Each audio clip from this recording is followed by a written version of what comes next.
to Got a Lot on Our Minds, episode 12. Thank you all for tuning in. I'm Veronica Corningstone. Tits McGee is on vacation. Just kidding. My name is Stevie B. My co-host.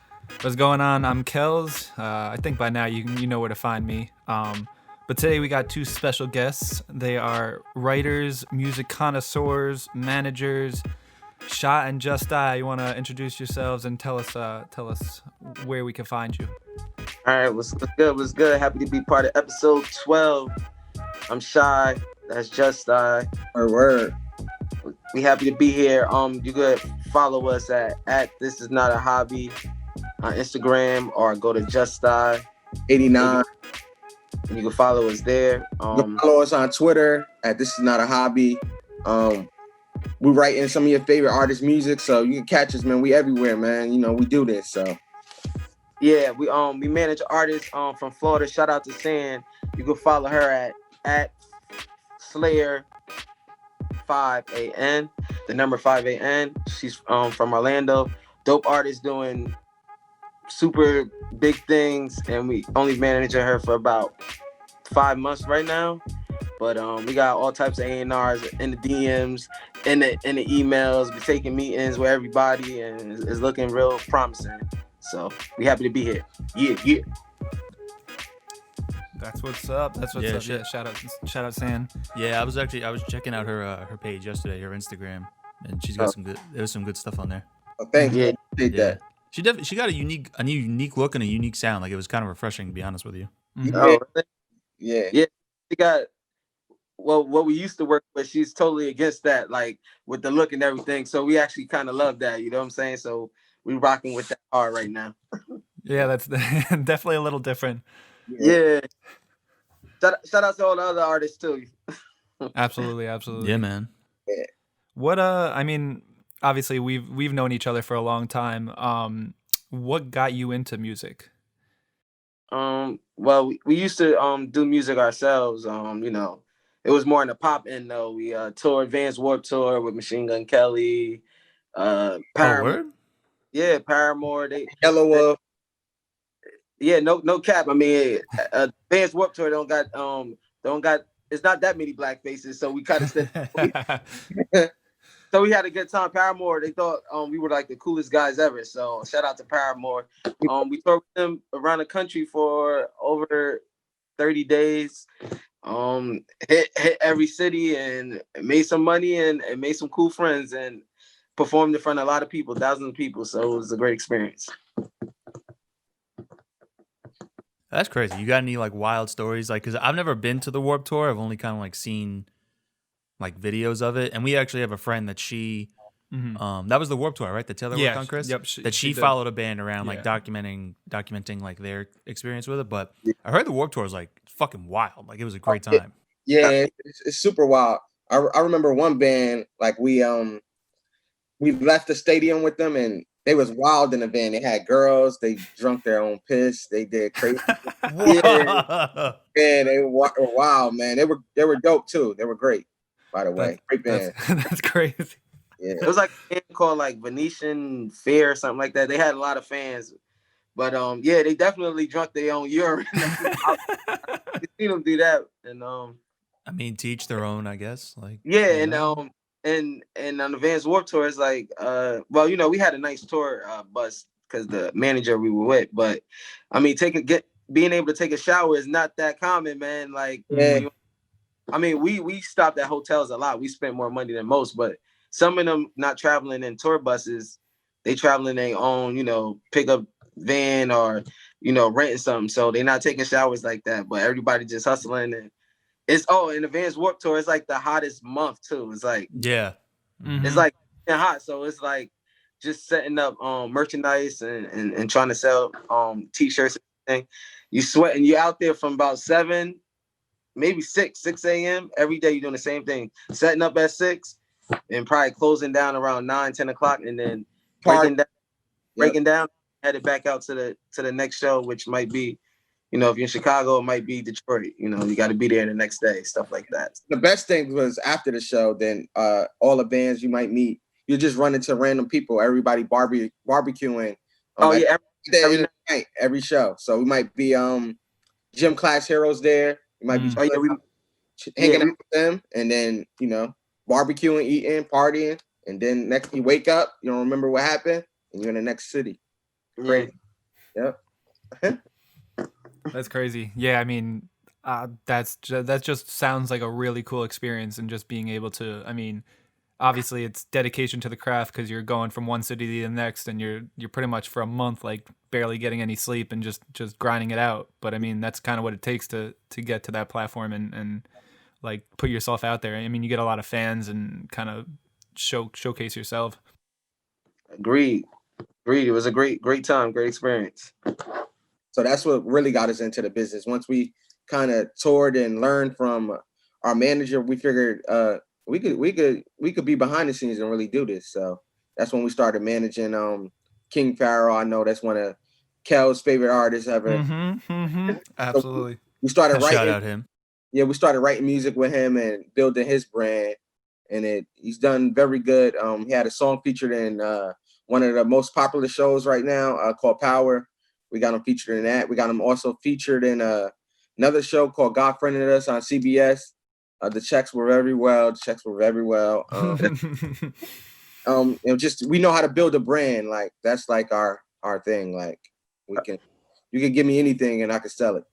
That's awesome. Yeah. I mean, that's kind of like, especially with social media now, that's like what it's crucial to be able to build that brand, because then you can really package what you want to sell. Yeah, we're really good at that. That's like our big niche. Like we could throw shows and we could sell it out. We could anything. We just know how to work it. Like we're good partners. Yeah, absolutely. I mean, shout out King Pharaoh. And I know you guys used to do the beats and noises, so I mean, I can definitely vouch for throwing the parties and shows. So yeah. Do you guys feel? 07 she had her first show at Beats and Noises, so that's the first time she ever performed. That's what I'm saying. You guys were instrumental in certain aspects of that. And do you guys feel like, I mean, being brothers, that like you can kind of rely on each other and it's like easier to be like communicate and things like that nature in the game?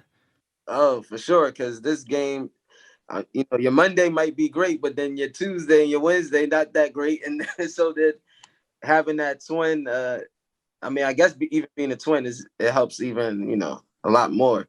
Yeah, we balance out each other, and the thing about music industry, the more you do, the bigger the ego get. So with us, it doesn't matter who writes this record or who gets this artist this attention. Like we're always like just our egos are always the same. But working with different artists, everybody's egos can go here from 0 to 100. So you got to be able to balance it. So we make a good team. Moving from like being in the spotlight to actually like being behind the scenes, is that kind of more like suited for you guys? Yeah, I actually love it more. I like, I don't know, helping people like achieve something that they might have thought they couldn't achieve. So I don't know, that's the type of guy I am. I like helping people, and I just like making, it's kind of like magic, you know what I'm saying? Like just taking something and sprinkling it a little bit, giving them advice, pushing somebody, even though, they might get bad or whatever. Pushing them to the limit and just making it work, That's behind the scenes. I mean, that's where you really make your impact. Really in music, people don't really know it, but that's where you stand out. So I like it. And I know it's not oversaturated because everybody want to rap. Everybody, it's a million rappers, but who really managing and doing that. Yeah. So I love it. That's a great, honestly, that's a really, really good mindset and outlook to have on that.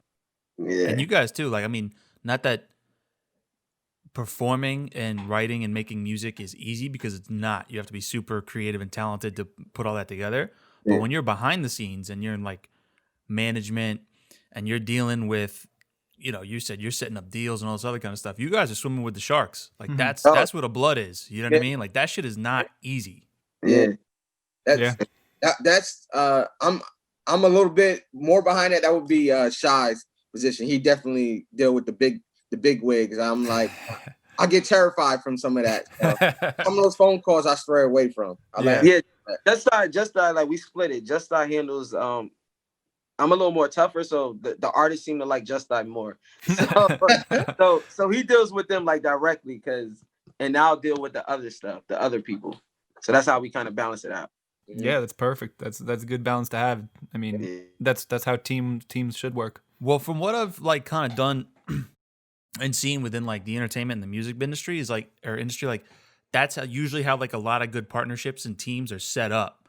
Is like because with the artists, like some of them like because you don't like you want to encourage them and have a good relationship and you want them to feel like they can trust you and they can come to you. So you got to kind of have like a not a soft relationship, but like a you know what I mean? Like it's a different vibe. But then with these big wigs and these fucking corporate guys or whatever they are, like you got to play hardball. You can't take no shit. You know what I mean? So like you got to have two different ends of the spectrum with it. Yeah, that's a good way to put it. Yeah, Definitely. Yeah, definitely. Oh man. So you guys got a song featured in Power? For, yeah, Pharaoh, King Pharaoh? yeah. We had a song. What was the song? Just I wrote it. So Yeah, the song was called Tangerine. It was it was for a sex scene for Lala and Tommy. Yeah, the character Tommy. So it was dope. It was a dope vibe. Everybody go to your Apple Music, your Spotify, look up King Pharaoh, look up Tangerine, look up the whole catalog. Yeah, to run up some streams. We actually had a power party that night, so it was like crazy. Like it was like oh yeah, that was right after that we shot the video for Bussa, right? Oh yeah.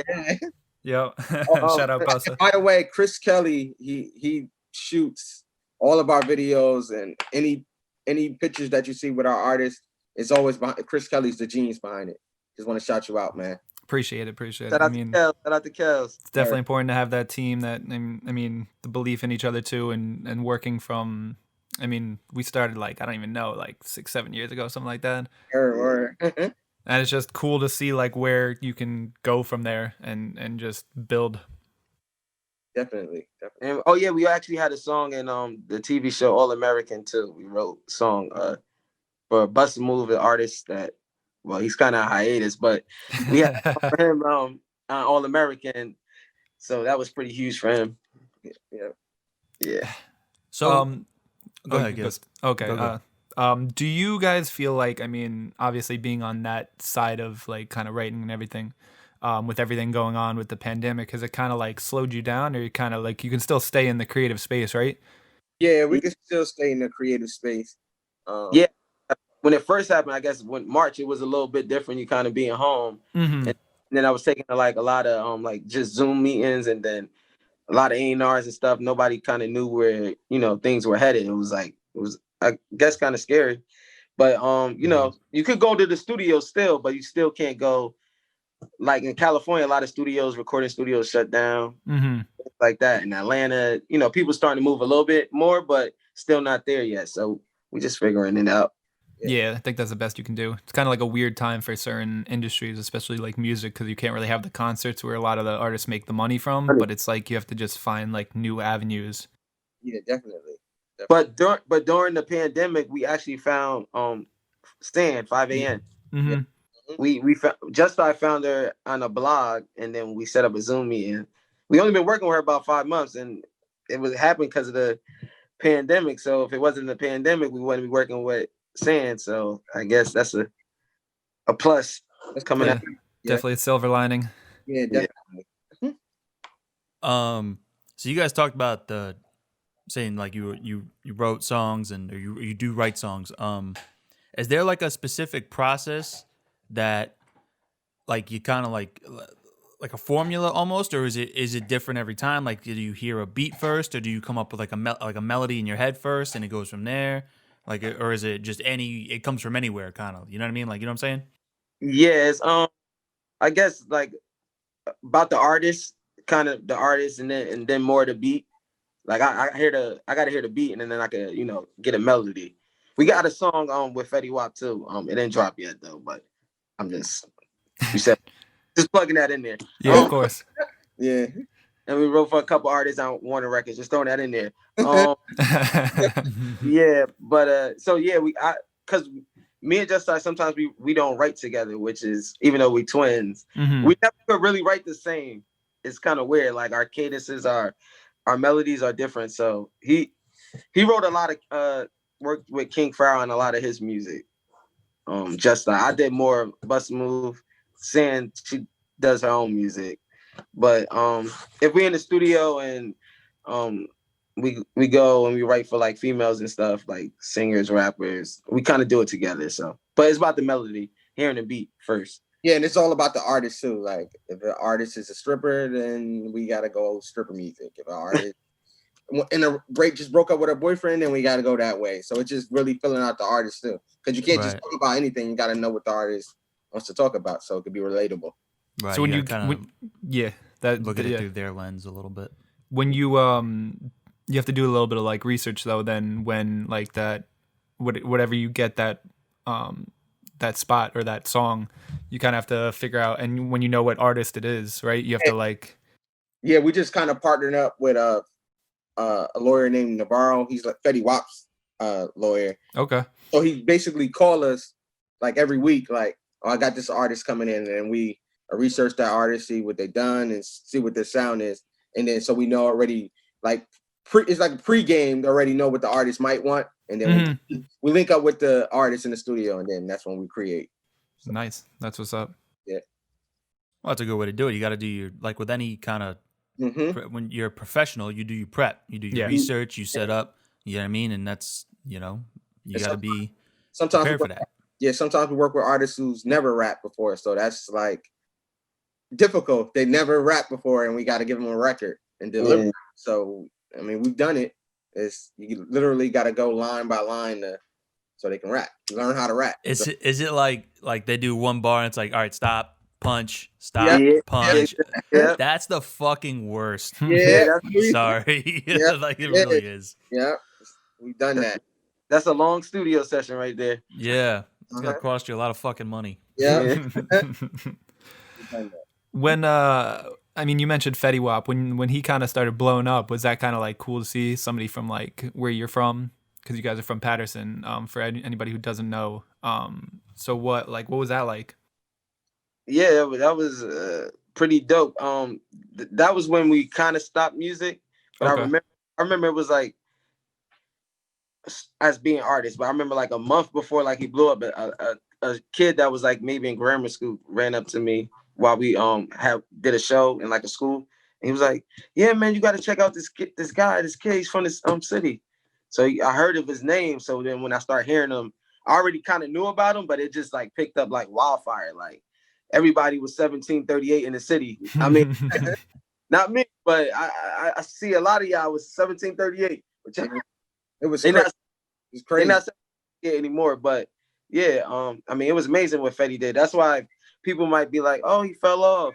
What he did, he had 3 songs in the top 10 at the same time, performing with Kanye, performing with Taylor Swift. Is amazing. So I would never like that man. Like he got that, like, because nobody else you might do that ever again. Like what he did, like it was crazy. Like he had the city, like he was for real. Like I know he's been chilling now. He got the baby mamas and stuff, but he made some money, so he good. Because he blew up like super quick. Yeah, he actually probably blew up too fast. I don't think he really knew how to handle it. It just happened so quick. So he went up quick and then kind of came down pretty quick. Yeah. So because we actually used to be really good friends with like his brother. Like that's how quiet Fetty Wap was with his music. Nobody really even knew he was doing it. Because I knew his brother did music and we hung out with his brother all the time. And we never talked about Fetty Wap. Yeah, until he blew up. I mean, his music is still kind of in rotation though. Like, there's where I work in a restaurant on the weekends, and so. Oh, nice dog. Thanks, man. But we play music back in the kitchen, and just to kind of like help get through the shift and everything, and we play like it's a mix because there's so many different people back there. But it's a lot of like hip hop and R&B that gets played back there. And like, even because you spread his name, and I'm like, I definitely heard like 2 or 3 Fetty Wap songs playing last night. Like he's just in a lot of people's playlists because they're such good, catchy, like they're good songs. Yeah. You know what I mean? Like some classics. Yeah. And the funny thing is, like even people who weren't from there were still shouting 1738. So it's like, and didn't even know what the fuck it meant. They were just like, these are cool numbers. Yeah, that's true. Is there any? I mean, who are some of like your influences in music? I would say like on the manager tip, like quality control. So Coach K and P, obviously like Diddy, like that's just like influence, just not like robbing people, but just like Yeah, Diddy's like, I'm gonna be like, and then he gets writer's credits, and it's like, yeah. what the fuck? Yeah, well, I feel like Diddy because I feel like if we stamp it, if we behind it, then it's gonna go. Like anybody that works with Diddy, you're gonna hear of them. That's why I feel like anybody who we work with and they get our cosign, then it's a go. Like they pretty much take off. Like we got a lot of respect. So yeah, I would say definitely say Diddy. Yeah, your name holds weight. So when your name's on it, it moves. Yeah, they do. Yeah, we start promoting you, you're gonna move. That's dope. That's how. Kels, Yeah, we need them to promote the podcast. I need this to move. I told Kels whatever he needs, man. Yeah, he did. He said that multiple times. Yeah, that's why as soon as he hit me up, just I said, you need us. I was like, yo, make it happen, like right away. Like let's go. Word. That's what's up. I always picture the movie American Gangster when Frank Lucas said, like if it's Pepsi, the name, name brand. Yeah, the name brand. Like this is not a hobby. Like the name brand. Like you know us. Like all our artists get respect because we behind it. Like I don't just promote anything. Sam was different. She was super talented. Like it was. I give her credit. I mean, but she's on the go now, definitely because we behind it too, though. So. Yeah, and I think what you guys are really good at too is just like, I mean, I know we're in like the social media age, so like promotions key, and like you guys are heavy on that. Yeah, you're so good at just like putting out content, just quick, even stuff that's like just really visually appetizing. So it helps in that and building like artists. So you definitely need the visuals. Yeah. Because go ahead, Sha. No, when Sam started, like when A&R started hitting her up, like I just wanted to know how, like I just like to know like how did they see her, like just so I know like is the Instagram working, how we promoting and stuff. So that's like always my first question, because she would send me like, this person hit me up. Do you know them? I'm like, yeah, that's the senior vice president of Public Records. Like you better answer him. Like, don't really. Like she be chill, like she don't really, but I've been doing it, so I'm like, yeah, that's this guy. Like he just hit you up, like respond. Like right. I had to happen a few times, so like, yeah. So like I just like to know is like the promotion working, like how do they see her, how do they reach her? But to artists that's watching this, A&Rs, they're really looking because it's happened more than once, multiple times already in the inbox. So if you got some good stuff, it'll make its way. Keep pushing. Would you advise artists to actually reach out or have their music kind of do like the talking? They always say, just let your music do the talking.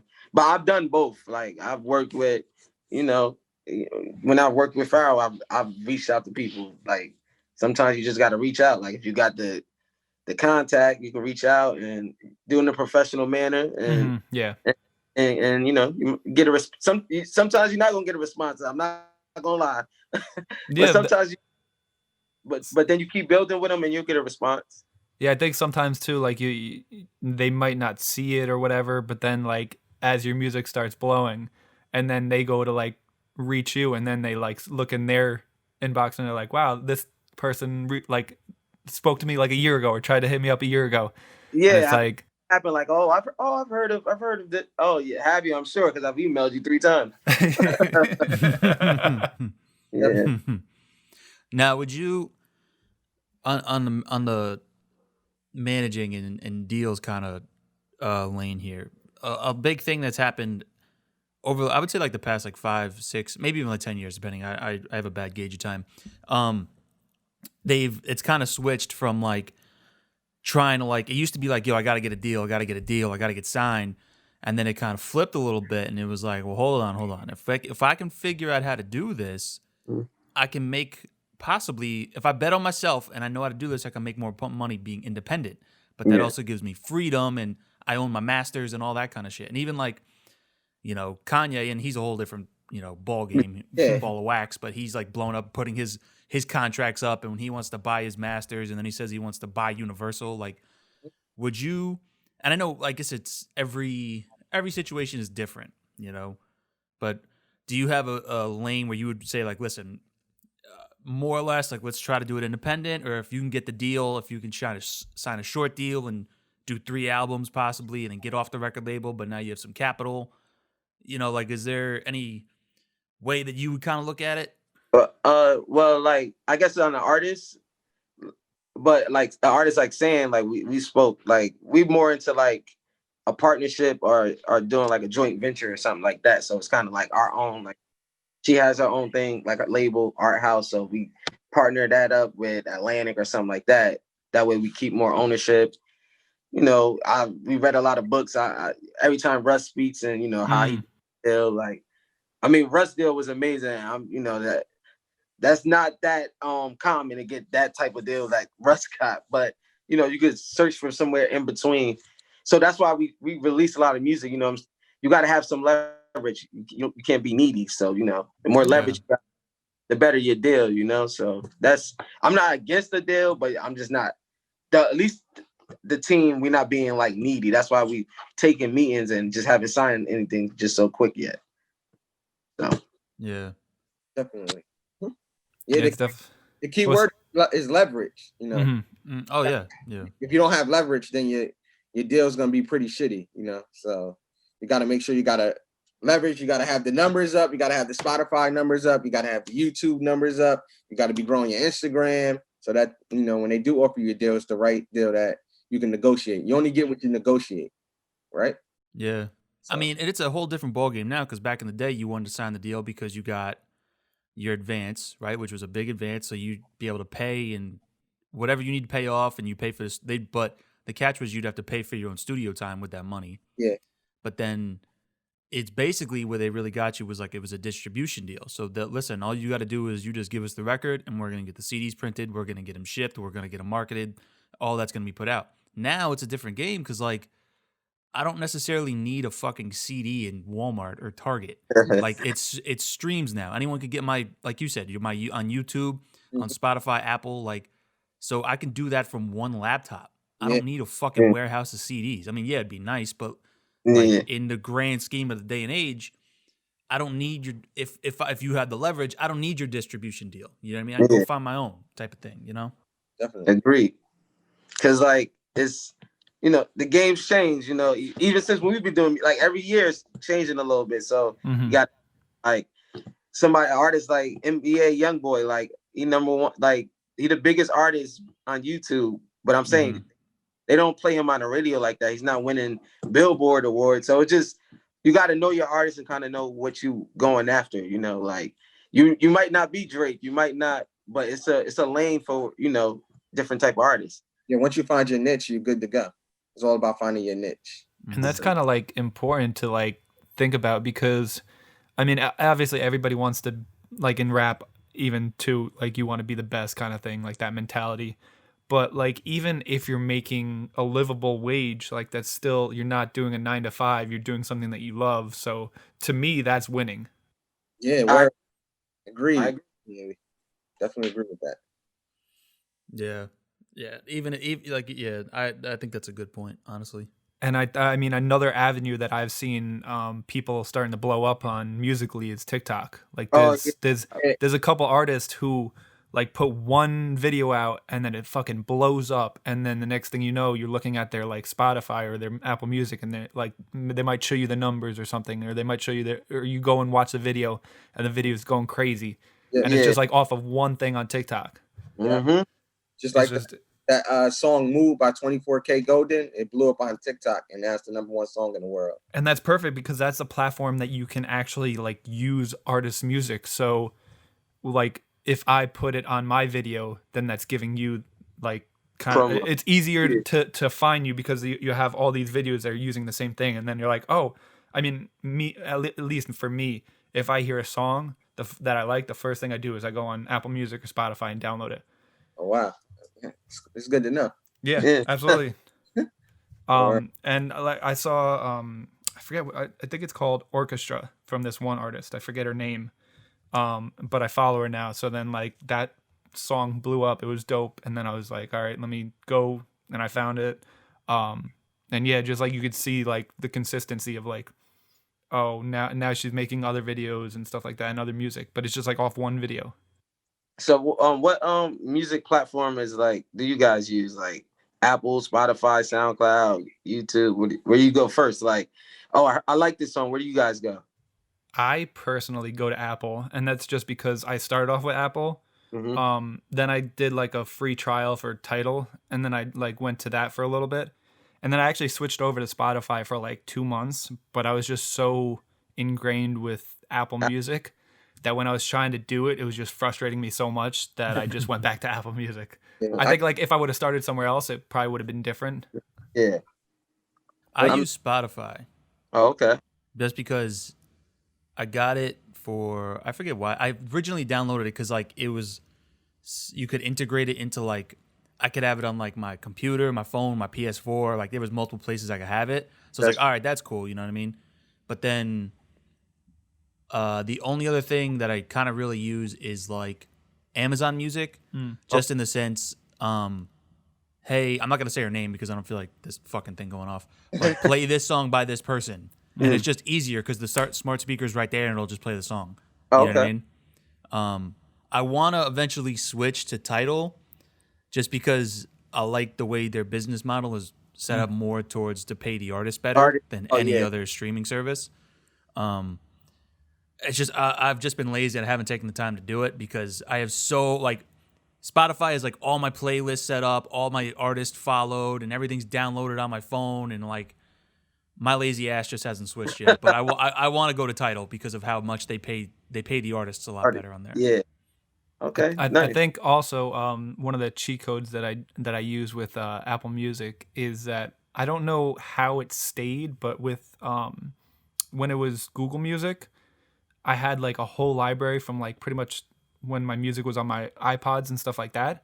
Mhm. So certain mixtapes that aren't on streaming services, if I put them on iTunes, then they go straight to my iPhone, or not my iPhone, sorry, my Pixel, but they go straight to Apple Music. So I have like J. Cole, Wale's like mixtapes that like you don't really have on the streaming. Oh wow! Oh, I didn't even know you could do that. That's dope. Yeah, so if you have like iTunes on your computer, you just put it on there, and then it'll pretty much sync up to your phone. Nice. Oh, Chris, I wanted to switch up the topic real quick. Yeah, sure.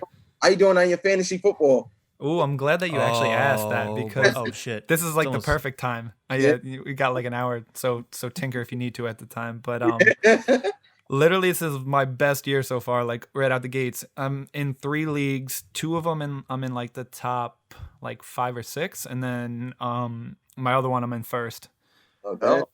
you guys don't understand. This is an anomaly for him. Yeah, I mean, like I know Chris, I know about sports and players and stuff, but I just usually get the shit end of the stick. Chris drafts Juju Smith-Schuster Yup. and then garbage the rest of his draft. Yeah. Like he gets Juju, who's great, but then he usually sucks. And this year he fucking nailed his draft for whatever reason. Let me tell you, I drafted Juju his rookie year just off of his name, and then he became this monster. Really? Yeah. It was my last pick, and I was just like, you know what? This guy's name is awesome. I'm picking him. And I did that again this year with Young Ho Koo, the kicker, and he's been killing it. Oh, from Atlanta, right? Yeah. Because they can't score, really. yeah. Well, now they've been doing better, but what about you guys?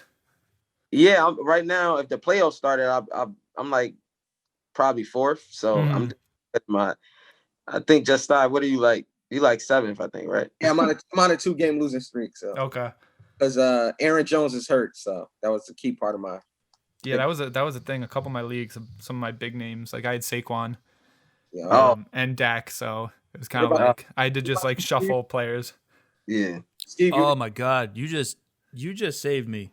Thank you, Just because I have Aaron Jones too, and I'm looking at my lineup right now. I didn't know he was out. yeah. I didn't fucking know that. I'm switching him right now. Yeah. Stuck with Malcolm Brown from the Rams. Okay. I mean, I know. Yeah. Playing Le'Veon. At the end, like it's kind of hard sometimes to find players when everybody else is like kind of doing the same thing, waiver wire, and trying to get the right people. Yeah. This late in the season, Cooper it's tough. Cooper Kupp is killing me though. Yeah, same. Yeah. Yeah. What I mean, now that we're on sports, how you guys feeling about our teams? Our teams have been doing some garbage out there. I'm struggling, man. Like we could have beat Philly. Yeah. Freaking Evan Ingram, man. We got to trade him ASAP. Oh man. By the way, we're diehard Giants fans, so yeah. Like we fight to the end. So if anybody want to talk trash on Instagram, Twitter, I'm gonna fight with you, man. Like I'm a big Giant fan, man. It's been hard. We're the Jets fans, so we know that struggle too. Yeah, it's been really rough this year. Yeah. Wow. You guys might not win a game. I hope not. Team Trevor Lawrence, I guess. Well, there's rumors that he might just stay. Yeah, I heard. Yeah. They need to fire the head coach. That's what the fuck they need to do. It seemed like it was gonna happen, and then it just, like, all the talks have just ceased. Did you guys care that Le'Veon Bell was let go or no? It didn't bother you? Yeah, I feel like we were building like a good team, and like last year we showed flashes. Like we ended the season okay last year, but like our middle linebacker, who's like basically from what they say the play caller of our defense, CJ Mosley got hurt. Yeah. He basically didn't play last year, and then he opted out this year. So obviously that's going to affect the defense. They traded Leonard Williams to you guys, who I wasn't happy about because I liked him.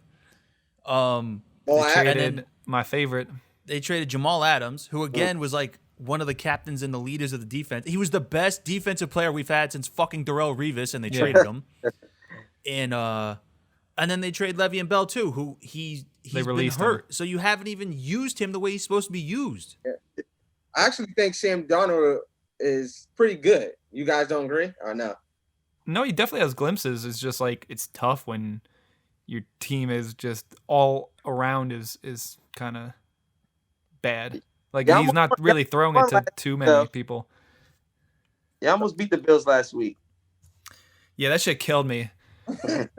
I picked the Bills to win, and like I'm also on another thing where you it's like a pool, so you pick the games per pick them off of against the spread, and then like you have to rank them, and like they just kept getting the field goals. If they would have scored like at least one touchdown, I would have been good because I think they won by like 8 or something like that. Yeah, they had field goals. Yeah, he missed 2 field goals too. So it was like if he would have hit those 2, I would have been good. Damn. And then that Seahawks game really killed me because I was in a suicide pool and I just needed them to win. That was it, and they fucked that up. That's great. Last Sunday I went to bed and I woke up and everyone's like, "Yo, that was probably the game of the year. Like that was crazy." And I'm like, I fucking missed it. Yeah. Damn it. They had a 10-point lead with like 5-6 minutes to go, and I was like, all right, this is good. And then they get a field goal, but they had a penalty, so then they were able to score, and I was like, oh, you got to be fucking kidding me. And then they got the field goal, and I was like, all right, overtime. Come on, Russell, you can do this. And then it was just, it was so mad.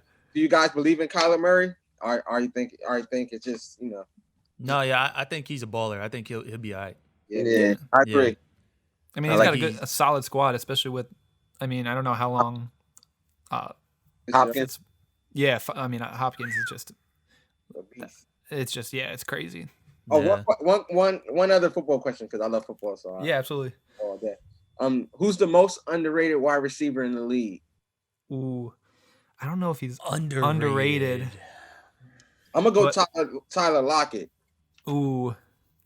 That's good. He's pretty. Yeah, I think he's out. Yeah, his name has not been said as much because Metcalf has become such a beast. That's what I was gonna say. Like I would say he's like probably the one that just came out of nowhere. Like, that's a good question. I'm trying to think. I mean, my opinion means fucking nothing, but I'm gonna give it. I know he hasn't done, I think, as much this season, but Marquise Brown, I think is how you say it, on Baltimore. Yeah. I think he's gonna be a good stud. And the kid on Minnesota too, Justin Jefferson, he looks like he's gonna be good. Jefferson. He I'm a balling. I think this year, kind of, who's been a surprise for me, has been Robinson on Okay. Chicago. Oh, Allen Allen Robinson. Yeah, he's been like just purely consistent, like getting me like 15 points a game at least. Man. That's hard to do when their quarterbacks suck. That's Yeah. what I'm saying. Like, yeah. Sha, who you got? Sha, Would you say? who is you that- pick? Who's your most underrated wide receiver? Maybe what's his name from the Rams? Not Cooper Kupp, the other one. Robert Woods. Yeah, Robert Woods. Mm. You had the worst answer, by the way. Like they said, our answer means nothing. Yeah. I think You- somebody you else mentioned- who's been killing it is Godwin when he's not hurt. Yeah, He kind of surprised me. He get hurt a lot though. Yeah. I want to hear it first on this podcast, the Super Bowl pick, so I can add that y'all when the Super Bowl come. Who y'all pick? Oh. Woo. Steve, you could go first.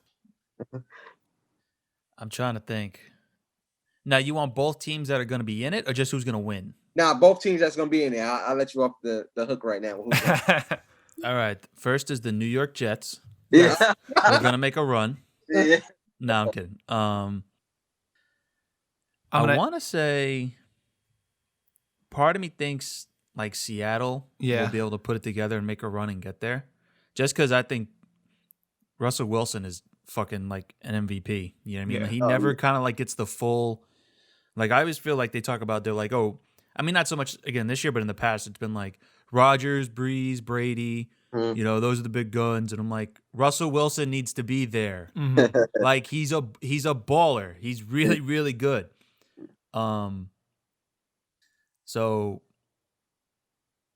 I'm gonna say, I guess from the AFC, I would Let say me look at it Seahawks now. Chiefs. I'm just gonna throw it out there. Seahawks. yeah, it's hard to say. So I would say Seahawks, Chiefs, or the other one would be. I'm still gonna go Chiefs on the AFC. Or Chiefs, Bucks. The Bucks look like they're gonna. I would say, yeah, those- Bucks could be a those- sleeper pick. those I great- got the Packers and the Steelers. Ooh. Honestly, I wouldn't mind that one. Actually, you know what, Kels, you said sleepers. Like the Steelers, like they're not talked about, but they're really good. That might be like the sleeper, like the dark horse. Yeah. Oh yeah, it probably is. Yeah, the Steelers are really good. They're fucking 6-0. I didn't even realize that. Yeah. I got Chiefs and Bucks. Just like Steve. Chiefs and Bucks. Yeah. Chiefs. Yeah, That would be a good Super Bowl. that would be a great Super Bowl for ratings. Yeah. Yeah. Especially because it's in Tampa. Oh yeah, that'd be the first Actually, time. just being that Tampa and LA have been just dominating all sports, that Yeah. that might be They're just trading back and forth. right. Well, that would definitely. Oh, That was a pretty good World Series, by the way, too. Did you guys watch any or no? I didn't watch too much of the World Series, but the bubble I was fully invested in. It was pretty good. Dodgers. I watched up till pretty much the last. The Dodgers I didn't watch too much because I was just busy at that, like during the games. But like leading up to that like the actual playoffs was really good. I was glad the Dodgers won. Yeah. Yeah, finally, right? Yeah. You were I was just, just glad Houston didn't make it further than they did. Uh, I think you were just mad that the Yankees, Yeah, that too. Yeah, that's exactly it. Yeah. Fuck Tampa. That should have been a Yankees Dodgers World Series. Yeah, that would have been dope. yeah. Definitely would have been. You want to talk about ratings? Like that's the dream for the MLB. The Oh. Dodgers versus the Yankees in the World Series. Is that the reason why MLB ratings maybe? What do you guys think they need to add to increase the ratings? Steroids. Bring it back. Sammy Sosa and Mark McGuire. Yeah. I mean, they've been trying to speed the game up, but just with like the way it works, I don't think it's gonna happen. I don't know. They gotta have something that just like peps it up. I don't know. It's just so long. Who's the two marquee superstars in MLB? Trout Yeah. and I mean after Trout, I think you can kind of plug and place. If you want to say Harper, if you want to say Judge, if Mookie Betts, you know, I mean, Okay. but I think to me, Trout is probably number one. I mean, I love Aaron Judge because I'm a Yankee fan. You know what I mean? I'm trying to think who else. I think there's one more I keep forgetting. See, those guys are superstars, but I guess they gotta build the brand up a little bit more, I guess, so people just watch baseball. Because Trout, he's really good, but is he? You know what they got to do? They got LeBron James, Steph Curry. Those names just jump out to you, so you go watch the game. Yeah, you know, Trout is really good, but he might not draw the attention of the youth of America.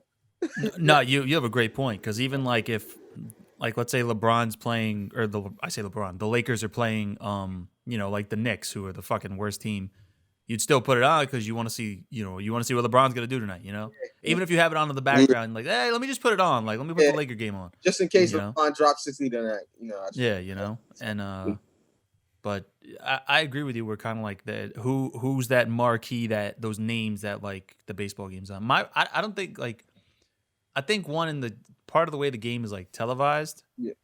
I think they need to kind of. I don't have the answer of what they should do. I just can honestly tell you that when the baseball game's on, it's like the windup and the pitch. It's almost like golf. Oh, outside. Here's a random stat. I think they need more flair. They need more bat flips. Like, it's like, Jesus Christ! Like, there's no, like, kind of keep me engaged. And they need some flair. Yeah, exactly. I want taunting. I want bat flips. I want people celebrating. Like, you can't hit a home run and then just like trot around the bases. Like, get excited. Yeah. And it might don't help that like ESPN First Take every day. It could be the World Series and they'll start off with Odell Beckham getting hurt rather than the World Series. Yeah, like, yeah. We need Stephen A. and those guys to get everybody riled up about the game. They don't really mention baseball like that. They'll mention it at the end of the segment, but not in the beginning. So they don't give it the same amount of like time on the platform as they do all the other stuff. Yeah, they definitely don't. Yeah. And I don't know if I'm like off with this, but I feel like you're kind of watching your team like in the like main until the playoffs. You're kind of like watching your team. I don't know. Maybe because I'm not the biggest fan, but I'm not just gonna like watch a random game, MLB game. Whereas like in basketball, I'm kind of gonna do that. Like I don't really, if it's a primetime game or something like that, I'm gonna like I'm gonna be glued to the screen. But I feel like if it's just like some random game, and I'm not really gonna pay attention to it. Yeah. The one thing I'll say for baseball is I don't like how they've. I don't know if you could say pulled the curtain back, but they basically told you like everything is like analytic driven. Everything comes from these guys upstairs on computers that are crunching numbers. Moneyball. And and it's like, all right, so who's calling the shots? Some guy upstairs on a fucking laptop who's got all the numbers in front of him? Like is Aaron Boone really managing the game, or is he just doing what he's told? Yeah. Like is the pitcher really in control of, if this guy, if the analytics say he's, in a 2-3 count, throw a curve, he throws a strike, but like, so you're telling the pitcher what to do and then he throws it. Like, yeah, that's true. Are they all being just told what to do? And then now it's like, just swing for the fences. It's a home run or nothing. Nobody plays small ball. Like, Ichiro was great because he always used to get on base. So then there's a guy on. He'd steal. So now you're on second. Now there's a threatening run. The go ahead runs on, and you build the it's a chess match the entire time. But like, you got to kind of build it. You know what I mean? It's a rising action. That's what's supposed to be with baseball up into the 9th inning, and part of that to me has been taken away. That's a huge part. Yeah, that's a huge part. Oh, did you guys see that knockout yesterday? Just I watched the replay. Yeah, that was pretty crazy. I have not seen it. I saw LeBron tweeted knockout of the year, but I haven't seen it yet. Yeah. Check that out when you're done with this. It was pretty epic. What are you big fans? I like Gervonta Davis. Tank, he's definitely next up in boxing. He's the real deal. Yeah, he's the real deal. Oh, and I know it's just Halloween. So can you guys just name like 2 of your favorite scary movies? Ooh, look at you guys coming prepared. Ooh, damn. Kels, you go first. Damn, that's gonna be tough. I got one off the top of my head, and I haven't seen it in a while, so it might not be that scary. Like I haven't watched it in probably like close to 10 years. But the one that always kind of sticks out in my head that used to fuck with me was like 13 Ghosts, I think it was called. Ooh, okay. You know what is that the right? Yeah. You know what I mean? Yeah, I think that's the name of it. Again, I haven't watched that in a long time, so I could watch it now and be like, this is not scary at all. But Nah, at the but time, I was like, whoa, okay. yeah, bad as at the time, you know, it's probably not that scary now, but at the time, yeah. Yeah, like growing up, I was terrified of Scream, and then like I go back and Really? yeah, I don't know. It was like one thing that like just really freaked me out, and I don't think I like watched the whole movie after that. But yeah, I like go back and I'm like, oh, this was why? Fuck. But top two. There hasn't been a lot of like scary movies lately. I feel like it's kind of like Yes, it's hard I really like the new It series. Oh, yeah, it is. I would definitely put like probably the first one First in one, my yeah. top two. We need Halloween theme music right here too in this part. Yeah. So Even though it's not like the craziest like I would scary play wise. it, but I don't know if I'd be allowed to put the podcast up for the copyrights and shit like that. Oh yeah, that's true. I think also I was always growing up, Friday was like my movie that I like to gravitate towards. Okay. Another good one though, that just came out recently is Hereditary. That was for me was pretty good. I think it's on one of the streaming platforms. Oh, wow, I gotta look that one up. And then just like a movie that kind of like a lot of people don't know about. I think it was called El Orfanato. It's not an English movie, but it was pretty out there. Okay. So those are a couple of mine, I would say. Oh, okay. You're up, Steve. My second one is, it's not a movie per se, but the first, and I don't know if it was exactly like scary, like I like pissing my pants on my couch type of scary, but like the first season of American Horror Story. Ooh. Oh yeah, the Murder House one, I thought was really cool. Yeah. Especially the scene where like he goes in basically to shoot up the school. Mm. You know, like I was like blown away at that part. Mhm. You know what I mean? Yeah, spoilers for anyone who hasn't seen that, but it's like 10 years old, but whatever. Yeah. American Horror is awesome. It's awesome. Me and my wife just finished the Roanoke series, which was it was pretty good. Not their best one, but it definitely not their worst one. It was it was a pretty good watch. Nice. What about you guys? Are you guys into horror movies or? Yeah, I like all the Jasons, like Texas Chainsaw, that movie, the American Horror. It is, I can't think anything of like where it's like a haunted house.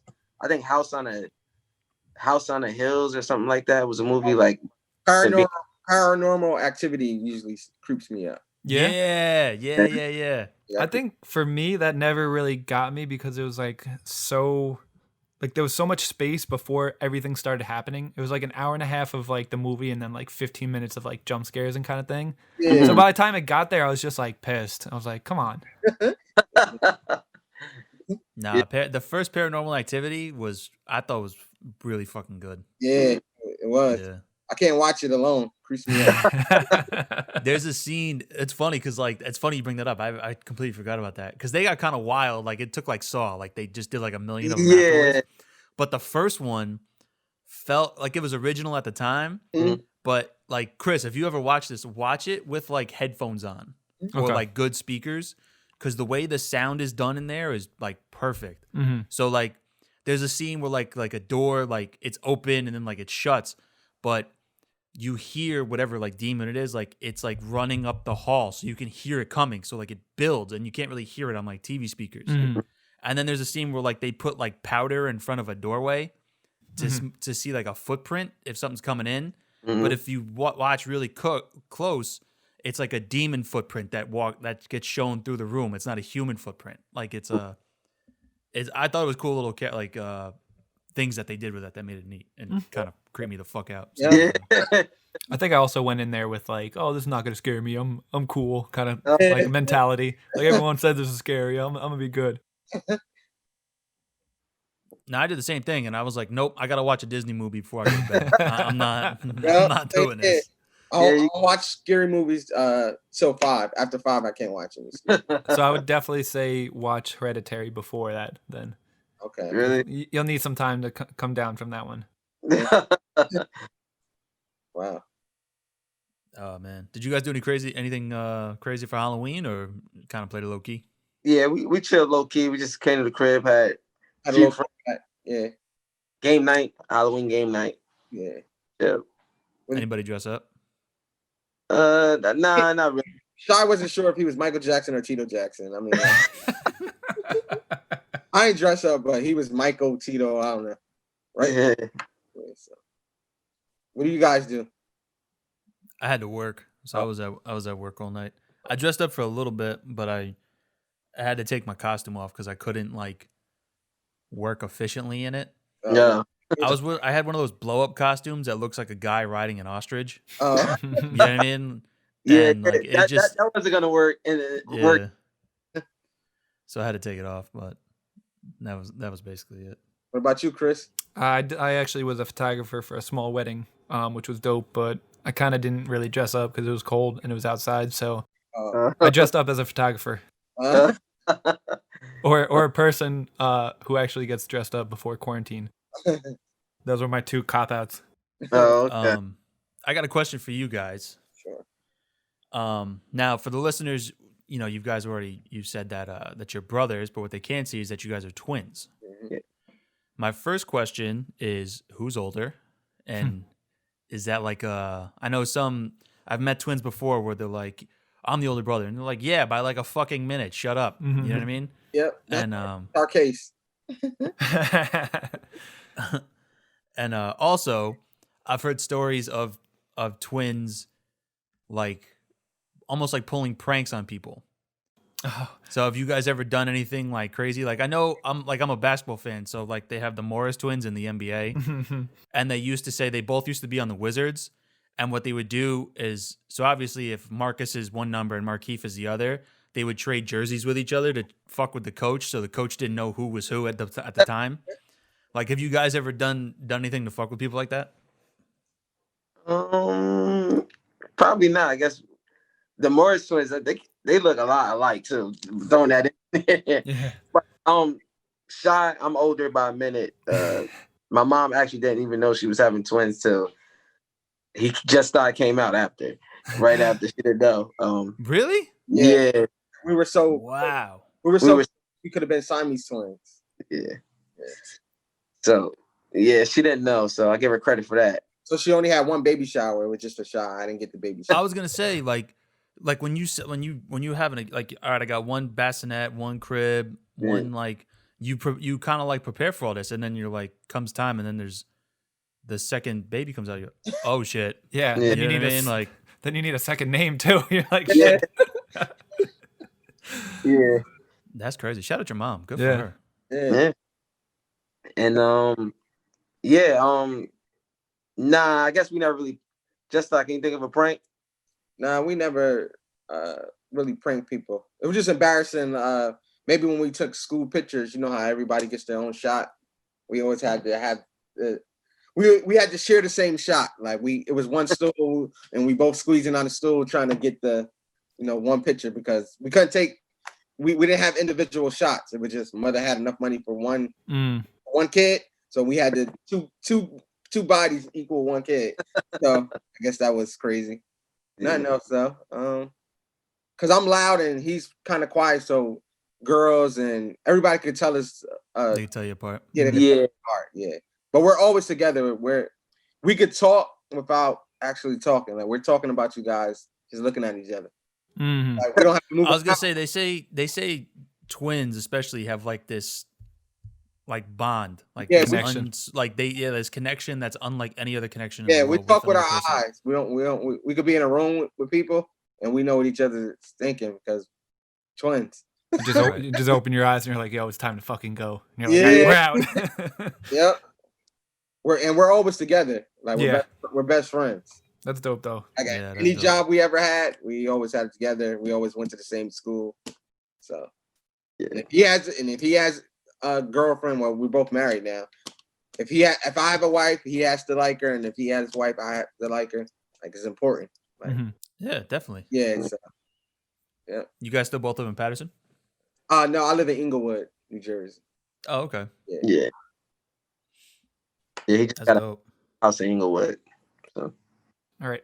I got a question for you guys now. I know you guys are candy connoisseurs, and being that Halloween just came across, what are your guys' favorite candies? like Sour Patches, like that's the sour ones. Like if we get those or some sour gummy bears, I'm good. Like that's my first. And on Halloween, only usually like near Halloween, I like Butterfingers. Yeah, I usually don't eat Butterfingers, but Halloween, I've been doing that since a kid, so I try to eat a Butterfinger. It was like a prize if you was able to find a Butterfinger. I don't know. Because you wasn't going to go to the store and pay your own money for a Butterfinger, but if you went trick-or-treating and you got rewarded with a Butterfinger, it was a come up. But my favorite candy is a Reese cup. Like I'm in love with a Reese cup. They have different flavors now. It's white chocolate, it's double Reese's, it's like more peanut butter. It's crazy now. The thin ones, the big cup or whatever. And yeah. I love Reese cups. Yeah. You guys hit both of my sweet tooth head, like both of them on the head. The Sour Patch and the chocolate peanut butter Reese cup. Like that's both. That's heaven and earth. Mm-hmm. Yeah, I like the watermelon Sour Patch, and then when I indulge and just say fuck it to my chocolate and peanut butter allergy, I just go with the Reese's Pieces. And the worst Kels, what was that? You had that whole pink Starburst pack.